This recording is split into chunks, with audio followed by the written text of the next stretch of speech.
Selamat siang. Hari ini saya mau mengunjungi sahabat namanya Pak Alim. Beliau adalah selaku Ketua Bapilu DPC Partai Demokrat Kota Surabaya.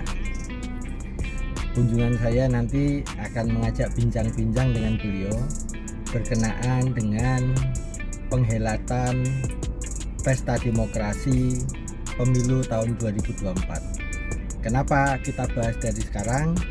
Karena ini adalah sudah merupakan akhir tahun 2022.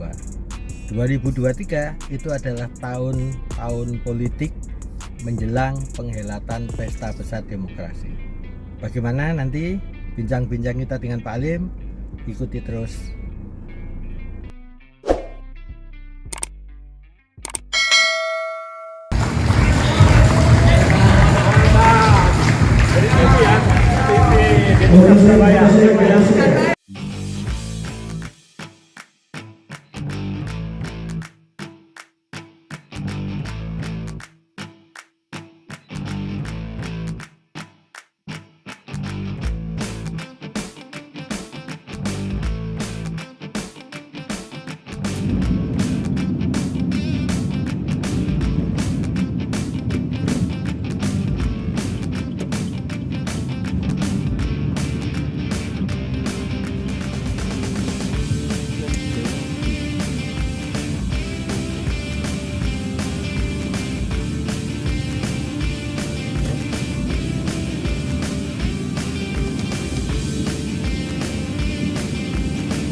Sedadu menyerang Bapilu ini.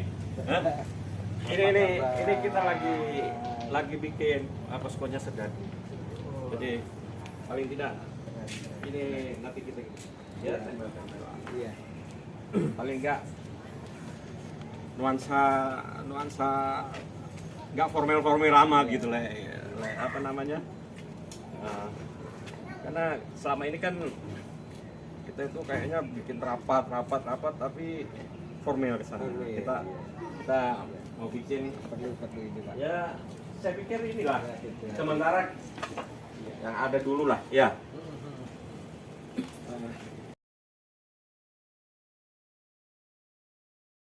A few moments later. Baik kawan, hari ini ini adalah bagian dari ruang kerja saya sebagai salah satu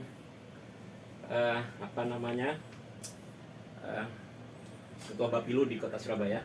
Dan saya hari ini digerebek nih sama teman-teman dari Bakomstra datang ke rumah saya untuk meliput hari ini podcast ya.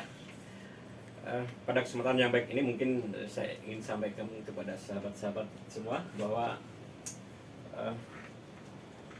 Demokrat itu memang lahir dari sebuah keprihatinan di 2003 ya. Kami semua pada masa awalnya berdirinya Partai Demokrat semua bergerak berdasarkan militansi dan suatu tekad kita bersama bahwa ada satu perubahan iklim politik agar masyarakat bahasa Indonesia mengalami peningkatan kesejahteraan. Dari situ banyak kawan-kawan anak muda di Surabaya berhimpun. Tapi sekali lagi, di masa itu di 2003 sebelum pemilihan tahun 2004, Partai Demokrat itu berangkat dari tidak punya apa-apa di Surabaya. Saya bilang bahwa Demokrat hanya bermodalkan sebuah tekad karena kami dibesarkan dari sebuah posko yang ruangannya itu hanya berkisar 3 kali 10 meter dibuat posko, dan itu dindingnya dinding bambu di Jalan Urip Sumoharjo 18. Siapapun yang mengenal posko Urip Sumoharjo 18, itulah embrionya Partai Demokrat Surabaya berdiri. Jadi begitu megahnya kota Surabaya, tapi Demokrat dilahirkan dari ruangan yang kecil itu. Kawan-kawan, mungkin kita akan mengetuk atau memberikan sebuah informasi pada saat kampanye. Kalau saya ingat hari ini, saya merasa bahwa ada suatu perjuangan gitu. Semua memasang partai, bendera partai di depan posko kita di Jalan Raya Urip Sumoharjo itu. Kami punya bendera tetapi tidak punya tiangnya. Artinya pada saat masa kampanye pertama kali,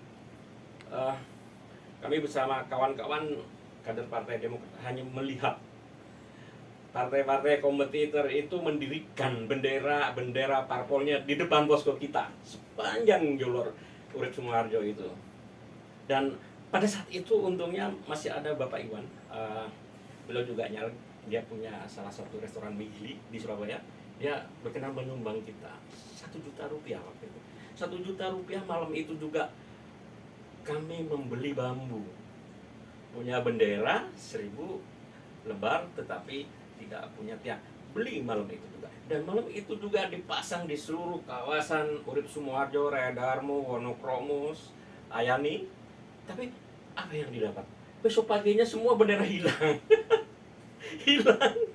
hilang itu ternyata bukan dia tertibkan oleh Satpol PP, tetapi diambil oleh rakyat, didirikan di rumah rakyat. Artinya apa? Ketika mereka bangga mendirikan di rumah mereka, itu dianggap dianggap sebagai pengurus, padahal dia hanya simpatisan SBY. Dari situlah awal mulanya Demokrat, bahwa memang besar dari embro ya hati nurani rakyat tanpa dimobilisasi. Jadi kami bangga bahwa ketika bendera kami hilang di seluruh kawasan jalan protokol itu didirikan di rumah-rumah rakyat, mereka berdatangan. Dan yang paling juga membuat hati saya terkenang, untuk setingkat penjual donat, sisa-sisa donat yang tidak terjual itu disampaikan di posko. Kami menggerakkan seluruh unsur bahwa partai ini bukan milik SBY, tapi partai itu milik kita semua. Jadi setiap warga, setiap pengurus yang datang itu bawa 1 karton, 1 dus minuman aqua, dan posko kita akhirnya seperti gudang. Banyak orang yang minum. Bahkan ada satu namanya Pak Willy Sutanto, seorang pengusaha. Dia ingin mencari alamatnya Partai Demokrat, ingin menyumbang kaos, itu sampai berkali-kali mencari di mana tempatnya itu nggak ada. Dia tahunya ketika kita pasang spanduk alamatnya di posko Urip Sumoharjo itu, baru dia datang membawa kaos 2 karung. Ini awal mulanya Demokrat. Dan kami waktu itu juga ketika ada satu tragedi bahwa Pak SBY itu tanda kutip diajak oleh almarhum Bapak Taufik Kemas, bahwa yang datang ke posko itu adalah para purnawirawan. Seorang jenderal tidak boleh dihina oleh siapapun. Yang datang itu orang yang sudah sepuh-sepuh tetapi dia memakai baju kebesarannya seorang purnawirawan. Itu menurut saya bagian dari proses politik bahwa Partai Demokrat itu besar embrionya dari rakyat.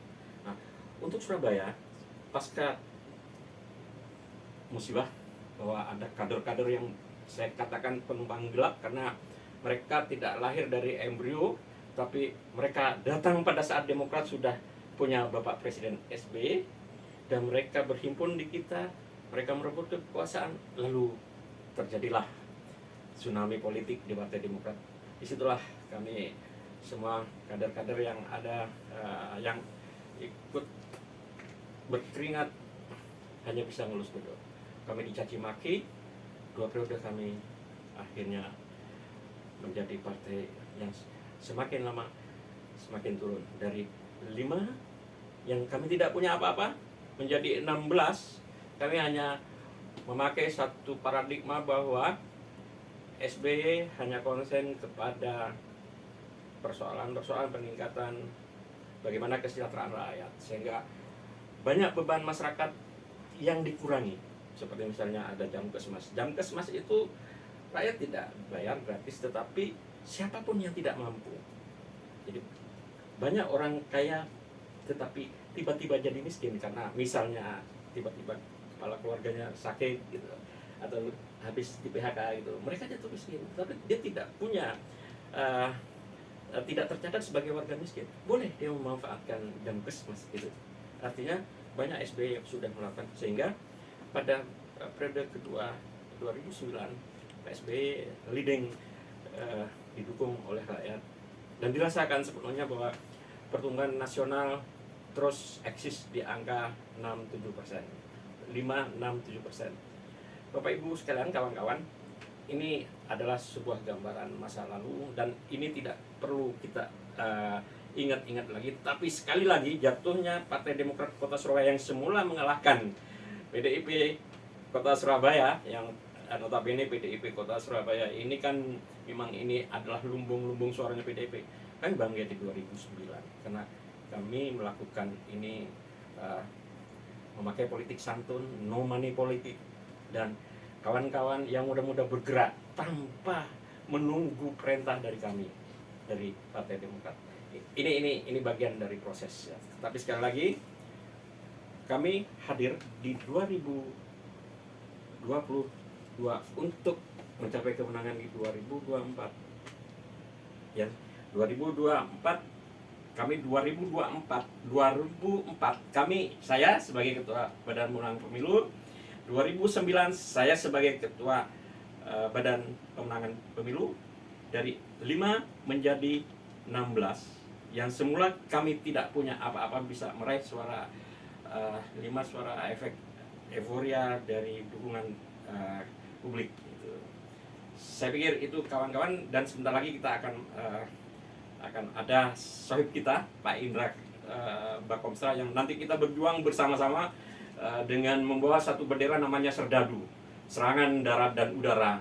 Dan ini kita datang bersama untuk memberikan pemahaman kepada publik bahwa Demokrat hadir membawa nilai kemanfaatan. Karena satu prinsip bahwa Demokrat dipilih karena dirasakan manfaatnya oleh publik.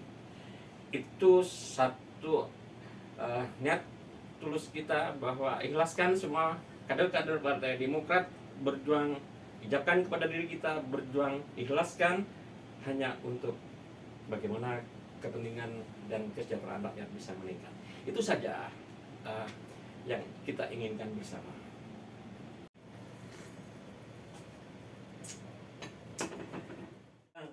Baik. Waduh, Serdadu ya. Iya. Melanjutkan dari apa yang kemarin kita sudah lakukan konsolidasi, kemudian terus kami mencoba melakukan motivasi sedikit kepada teman-teman pengurus khususnya yang baru. Kita berikan sebuah bekal berkaitan dengan pelatihan medsos. Nah, izin untuk siang hari ini kita adakan bincang santai ya. Santai ya. Ya, nanti kita singkat ya. Demokrat Surabaya kan selalu senengnya Iya. singkatan-singkatannya. Jadi nanti kita biasakan namanya program bisa. Oh. Ya, bisa adalah bincang santai, bisa menang. Ya, Oh. bisa menang untuk 2024. Sepakat ya Pak? Oh, sepakat. Ya, Jadi baik. pokoknya top. Ya, baik. Nah, berkaitan dengan saudara-saudara sekalian, sahabat dari Indra Wahyudi Official yang selalu mengikuti melalui YouTube kami, Di hadapan saya adalah Bapak Dr. Andes Sahirul Alim. Beliau adalah senior Partai Demokrat di Kota Surabaya dan beliau adalah sekaligus yang menduduki empuknya kursi DPRD Kota Surabaya pertama kali Demokrat berdiri. Bahkan saya lihat rekam jejaknya, beliau sukses berturut-turut 2 periode menduduki kursi DPRD Kota Surabaya. Untuk itu saya mau sekilas bertanya pada Pak Alim, bagaimana suasana ketika persiapannya hanya 1 tahun, jadi 2003 Partai Demokrat dibentuk, kemudian tentunya perlu waktu untuk konsolidasi, tetapi bisa memenangkan kursi DPR, dan waktu itu jumlahnya berapa Bapak? Silakan. Ya, 2004 itu di tengah-tengah kesulitan kita susah ya waktu itu merekrut kader karena dimulai dari lingkungan kita dulu, terus kawan-kawan rata-rata teman-teman mahasiswa yang berhimpun di kita gitu. Jadi embrio Partai Demokrat Surabaya itu hampir 90% anak muda, Pak Indra. Dan itu memang Demokrat merekrut dari kampus. Jadi kawan-kawan yang punya integritas, punya suatu idealisme untuk ikut membangun Kota Surabaya, mereka hadir. Dan rata-rata untuk ketua setingkat DPAC kecamatan itu semuanya sarjana, Pak. Rata-rata sarjana. Sehingga Demokrat itu kita bangun dengan politik cerdas santun, itu yang menjadikan Demokrat semakin diminati oleh publik. 2004 itu kami tidak punya apa-apa. Bahkan saya sebagai ketua tim pemenangan pemilu waktu itu, kalau Anda punya mulut, pakai mulut saja. Kalau Anda punya kertas, bikin leaflet, sampaikan kepada publik. Jadi akhirnya kreativitas kawan-kawan itu hanya berbekal leaflet atau kertas koran yang ditempel itu minimal Demokrat semakin dikenal. Karena ikon Pak SBY memang menjadi dambaan dari banyak segmentasi, terutama ibu-ibu ya, karena ganteng, terus berwibawa, cerdas itu. Sehingga dengan segala keterbatasan di 2004 itu, kami yakin bahwa satu dapil pasti dapat 1 kursi, karena menjelang memasuki masa kontestasi itu SBY diguyo-guyo oleh para aktor politik, elit politik yang ada di pusat, dan itu Demokrat merasa kebanjiran pendukung, Pak. Jadi hampir semua ini datang. Bahkan kami haru dengan datangnya mereka. Mereka bukan datang saja dengan tenaga, tapi mereka membawa bekal. Jadi rapat-rapat itu bekal dibawa oleh mereka yang hadir. Dan satu lagi, karena posko kita kecil, maka datang salah satu pemilik pengusaha. Kalau Bapak tahu gedung Gosgate itu, Iya. dia datang ke kami saat kami rapat. Bapak, terlalu kecilin tempatnya, pakai saja tempat saya. Jadi kami dipinjami gedung Gosgate di Jalan Embong Malang itu. Iya. Di situ kita rapat di situ. Dan semakin hari semakin banyak, semakin besar dukungan kepada Partai Demokrat. Itu di 2004. Dan keterpilihan Pak SBY itu supporting dari Kota Surabaya cukup signifikan, karena kantong-kantong suara dari Surabaya itu bisa memberikan sumbangsih keterpilihannya Bapak SBY sebagai presiden. Iya.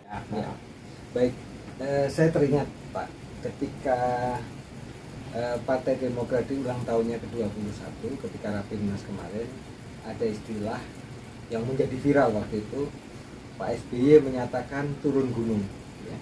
Tapi saat ini saya melihat dengan kehadirannya Pak Alim di tengah-tengah kita sekarang, Pak Alim pun juga ikut turun gunung. Jadi saya melihat ketika seluruhnya senior-senior itu menyatakan turun gunung, maka saya yakin Partai Demokrat sudah berkehendak untuk membangun sebuah kekuatan yang luar biasa menuju 2024. Di samping itu saya banyak selalu diskusi dengan anak-anak muda ketika kita ngopi di warkop, ketika kita bertemu dengan sebuah kelompok masyarakat. Dan hari ini Minggu ketika kita goes, kita selalu mendekati, saya selalu tanya, kenapa Partai Demokrat? Oh, Pak SBY. Nah, yang menyatakan Pak SBY rata-rata adalah orang-orang sepuh, ya, dengan usia 50 ke atas, 60 ya, zaman-zaman itu. Tapi ketika anak milenial kita tanya, Anda mengenal Partai Demokrat itu siapa yang terlintas di pikiran Anda? Maka rata-rata menjawab adalah AHY. Gitu. Bahkan ketika Mas AHY datang di kota Surabaya, di Ampel waktu itu, ada yang berkata, ini anaknya Pak SBY, anaknya Pak SBY. Dia tidak tahu namanya, tapi dia menyebut anaknya Pak SBY. Artinya Pak Alim, bahwa dengan kekuatan media sosial ya, yang selalu kita sajikan kepada masyarakat yang tidak hoax ya, kita sudah diwanti-wanti oleh Mas AHY bahwa sajikan berita apa adanya dengan santun, persis seperti yang disampaikan oleh Pak Alim tadi. Sehingga dengan kekuatan media sosial yang seperti itu, maka sampailah seluruh materi itu kepada masyarakat dan apa adanya. Termasuk ketika ada kebencanaan, Mas AHY selalu menyampaikan bahwa segera turun di jam pertama kejadian itu sudah langsung turun sebuah instruksi agar kita selalu mendampingi masyarakat. Nah, pertanyaannya begini Pak Ali, posisi Partai Demokrat saat ini selaku oposisi, ya, tentunya dengan posisi yang sebagian partai di Indonesia lebih memilih bergabung dengan pemerintah, sedangkan partai oposisi tinggal dua, penyeimbangnya antara Partai Demokrat dan PKS. Menghadapi 2024, apa keuntungan kita menjadi partai oposisi untuk bisa menggalang suara yang baik kemenangan Partai Demokrat? Ya, jadi kalau dari hasil survei bahwa Partai Demokrat semakin dimenangi oleh kalangan milenial, itu sebetulnya kalau diterjemahkan adalah bahwa pemilih-pemilih milenial ini kan pemilih yang belum terkontaminasi dengan politik-politik kotor. Performa Partai Demokrat itu sebetulnya kesejukan itu sudah menjadi ikon. Bapak tahu ketika Pak SBY dikuyok tidak ada kata-kata tantang, lawan, dan kami semua kadernya gemes untuk melawan, tetapi Pak SBY hanya perintahnya satu. Inilah dinamika demokrasi.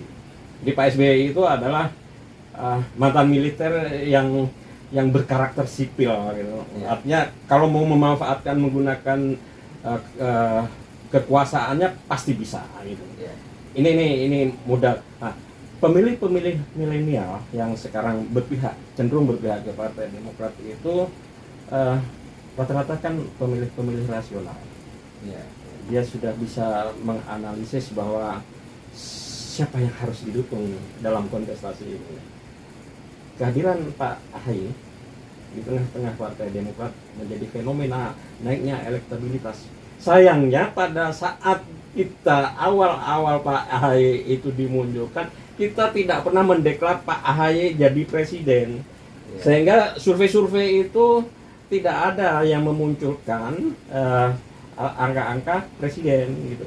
Tapi sekali lagi di tataran survei untuk kontestasi kandidat, Pak AHY masih ada di urutan-urutan kontestasi presiden gitu.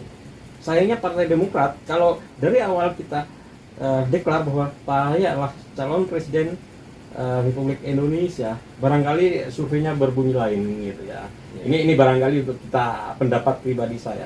Saya memandang bahwa fenomena naiknya 14% dan kalangan milenial berpihak kepada Partai Demokrat ini adalah angin yang membuat kita semakin bersemangat untuk berjuang.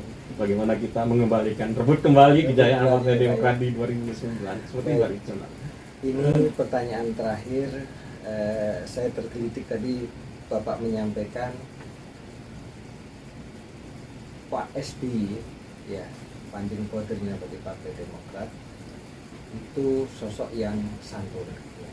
Karena ya beliau adalah mantan presiden, apalagi saat itu sudah menjabat, kalau kita kilas balik ke 2004 yang Bapak sampaikan, mantan Menko, kemudian dia jadi presiden. Nah, tapi sosok Mas AHY itu adalah sosok yang milenial, masih dalam usia-usia yang tentunya secara karakteristik harusnya orang sosok muda itu yang jiwanya meledak-ledak gitu ya Pak ya. Tetapi survei yang sekarang memang disukai dengan kaum milenial ya, generasi Y dan Z kalau tidak salah gitu. Nah, ini sangat bertolak belakang ketika generasi muda justru yang menggebu-gebu, tetapi Mas AHY ini dalam memimpin Partai Demokrat dengan partai yang besar begini, ketika Bapak mungkin melihat kemarin ada begal politik itu ya, yang KLB yang tidak sah, yang akhirnya seluruh masyarakat Demokrat di seluruh tanah air ingin sudah gemes istilahnya, gemes. Bahkan saya dengar kota Surabaya sudah mau turunkan ratusan orang turun ke jalan waktu itu untuk menyuarakan lawan dan lain sebagainya. Tapi saya jadi ingat pesannya Mas AHY waktu itu, kita dengar jangan lakukan gerakan yang membuat anarkis, terlebih yang sifatnya akan justru mencederai Partai Demokrat. Karena biasakanlah dengan tenang, dengan santun, nanti kita ambil langkah yang sesuai dengan aturan perundangan. Nah, saya melihat dengan keberadaan yang ini ternyata cukup bagus. Apa yang saya maksud cukup bagus? Bahwa rating juga naik dan kita makin dicintai masyarakat begitu. Nah, bagaimana Pak Alim menyikapi kunci, artinya Partai Demokrat terkenal dengan partai yang santun, partai yang mengikuti aturan, partai yang tidak anarkis ya Pak ya. Biasa kan partai begitu Pak, didukung oleh orang-orang yang anarkis. Tapi dengan kesantunan ini malah membuahkan sebuah simpati dari masyarakat. Apakah ini nanti 2023 menghadapi panasnya tahun politik kira-kira masih seperti itu Pak Langga? Ya, sosok Mas AHY ini kan adalah sosok orang yang brilian, cerdas, pandai memanage bahwa sebuah organisasi besar setingkat Partai Demokrat itu tidak bisa dibangun dengan cara-cara yang tanda kutip emosional ketika kita menghadapi badai gitu. Dukungan publik semakin simpati kepada kepemimpinan Pak AHY yang notabene terus distigmakan sebagai anak muda, tetapi sudah membuktikan hasil survei 14% itu kepemimpinannya Mas AHY itu progres Partai Demokrat semakin menapaki kenaikan dan semakin mendapat dukungan dari publik. Pola-pola yang dilakukan bahwa Pak AHY atau Mas AHY responsif terhadap segala situasi terbukti ketika ada gempa di Cianjur.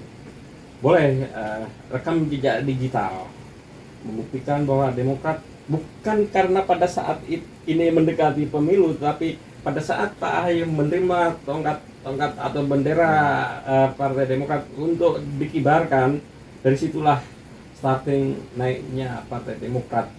Artinya keberadaan Pak AHY itu adalah kalau saya boleh replika dari kepemimpinannya Pak SBY yang juga sudah mulai ditembakkan kembali oleh publik.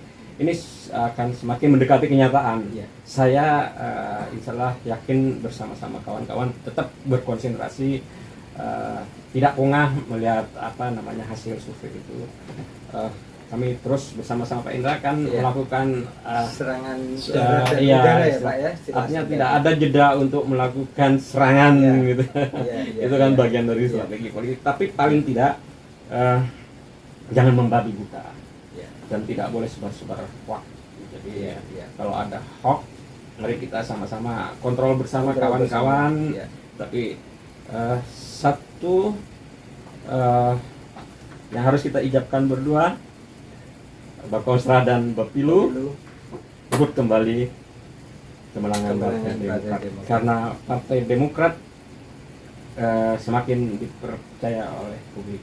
Ya. Jangan sampai lagi ada yang mencacati Partai Demokrat. Iya, baik, sepakat. Baik Pak Alim, rasanya perbincangan ini sudah berjalan cukup lama, Terima tapi kasih, Pak. rasanya masih kurang. Iya. Ya, banyak yang harus kita bahas. Demikian tadi bincang santai atau bisa yang kita lakukan bersama Bapak Sahirul Alim, salah satu senior yang saat ini menduduki posisi di DPC Partai Demokrat Kota Surabaya sebagai Kepala Bapilu. Alhamdulillah kita sudah bisa mengambil intisarinya, dan kemudian kami berdua bersepakat untuk melakukan penetrasi kepada masyarakat Kota Surabaya. Selalu kita bisa berinteraksi dengan masyarakat dan selalu terbuka untuk menerima segala aspirasi dari masyarakat Kota Surabaya. Serdadu itu adalah kunci serangan darat dan udara, tidak dalam artian menyerang secara frontal dan secara emosional, tetapi kita lebih merangkul dari seluruh masyarakat yang ada di Kota Surabaya, baik dari sisi pemuda atau milenial maupun masyarakat segala lapisan. Untuk itu kami Partai Demokrat akan selalu berada di tengah-tengah masyarakat, dan dengan jargon harapan masyarakat adalah perjuangan Partai Demokrat. Terima kasih, sampai jumpa di episode yang akan datang. Salam.